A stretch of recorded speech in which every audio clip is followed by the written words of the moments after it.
Welcome to my channel physics online tutor. तो हमारी जो क्लासेस होती है 100% क्वालिटी ऑफ टीचिंग है। डाउट क्लासेस की फैसिलिटी अवेलेबल है, वन टू वन टीचिंग की फैसिलिटी अवेलेबल है, ग्रुप क्लासेस भी है।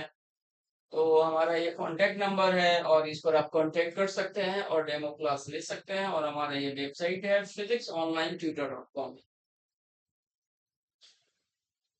तो ये आईरोडो प्रॉब्लम नंबर है 3.164 है। और बेसिकली ये जो क्वेश्चन है ये आईरोडो बुक से लिया गया है। और आईरोडो बुक से लिया गया और इलेक्ट्रिक करंट चैप्टर का क्वेश्चन है ये। तो इस क्वेश्चन को हम सॉल्व करते हैं। तो क्वेश्चन क्या कह रहा है? Demonstrate that the law of refraction of two direct current lies at the boundary between two conducting media has the form tan alpha 2 divided by tan alpha 1 is equal to sigma 2 divided by sigma 1. Okay, where sigma 1 and sigma 2 conductivities of the media and sigma 2 and sigma 1 are the between the between the current lines and the normal of the boundary surface.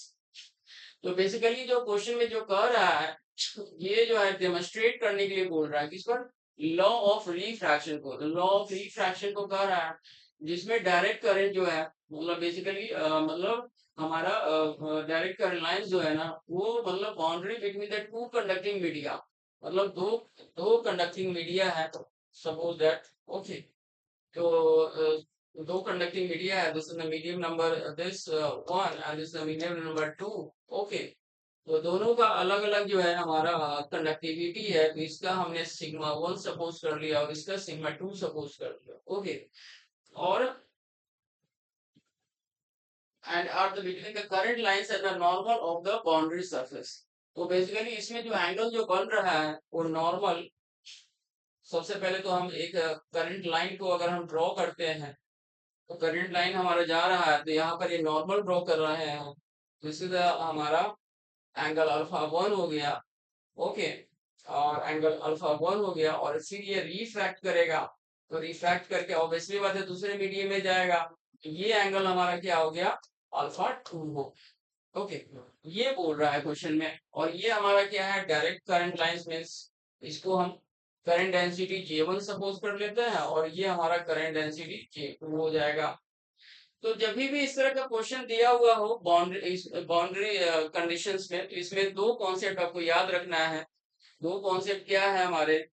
जो electric field intensity जो होगा at the tangential मतलब tangential में जो होगा वो must be equal होगा। And second is this जो करंट डेंसिटी का जो नॉर्मल कंपोनेंट होगा वो मस्ट बी इक्वल होगा। ये कॉन्सेप्ट यहाँ पर वैलिड है। तो सबसे पहले हम इसका अगर हम इलेक्ट्रिक फील्ड इधर का E1 सपोज कर लेते हैं। ओके। और यहाँ का इलेक्ट्रिक फील्ड अगर हम E2 सपोज कर लेते हैं जिससे E2 है। तो इसका हमारा दिस इज द क्या होगा? ये हमारा हॉरिजॉन्टल लाइन में हमारा टेंजेंशियल हो जाएगा। तो so this is the E1 tangential. Okay. And इसका अगर हम दिस इज द इसके पैरेलल में हमारा E2 टेंजेंशियल हो जाएगा। तो अगर हम इस J1 का कंपोनेंट ब्रेक करते हैं तो J1 का कंपोनेंट हमारा क्या होगा? इधर हो जाएगा हमारा this is the J1 cos alpha one. Okay. और इधर का हो जाएगा हमारा हॉरिजॉन्टल में this is the J1 sin alpha one. Okay. तो हम जानते हैं करंट डेंसिटी जो फॉर्मूला होता है सिग्मा इंटू ई होता है। करंट डेंसिटी का फॉर्मूला क्या होता है? सिग्मा इंटू ई होता है। तो ई टेंजेंशियल में हमारा क्या हो जाएगा? ई टेंजेंशियल वन में this is equal to J1। Okay. J1 and this is the sin alpha 1 divided by sigma 1। This is the first equation। Okay। Similarly E2 tangential में हो जाएगा हमारा this is the J2 sin alpha 2 divided by sigma 2 first equation। और फिर normal में हमारा क्या होगा? J1 cos alpha 1 is equal to J2 cos alpha 2। Okay. तो ये तो हमारा हो गया second equation. And from the from the equation from the equation one one में हमारा क्या है, E1 tangential equal to E2 tangential. Okay, ये हमारा इक्वल है। तो फाइनली हमारा क्या होगा, यहाँ पर हम डाटा को पुट करेंगे, this is the J1 sin alpha 1 upon sigma 1, okay, is equal to J2 sigma J2 sorry J2 sin alpha 2 divided by sigma 2, दोनों इक्वल हैं। तो हम क्या कर रहे हैं यहाँ पर, इसको इक्वेशन नंबर 3 सपोज कर रहे हैं, और dividing the equation 4 by 2 we है। तो J1 sin alpha 1 divided by sigma 1 into J1 cos alpha 1 is equal to J2 sin alpha 2 divided by sigma 2 into cos alpha 2।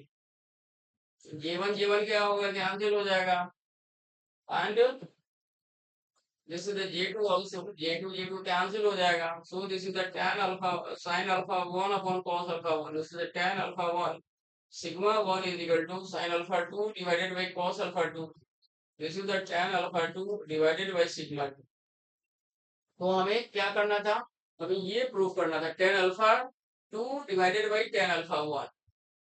तो यहाँ से जो है इसको उठाकर इधर लाते हैं, और इसको उठाकर इधर, तो basically tan alpha 2 divided by tan alpha 1 equal to हो जाएगा sigma 2 divide by sigma 1। Okay, तो ये हमारा फाइनल एक्सप्रेशन आ गया और प्रूव भी हो गया। यही हमें क्वेश्चन में पूछा गया था।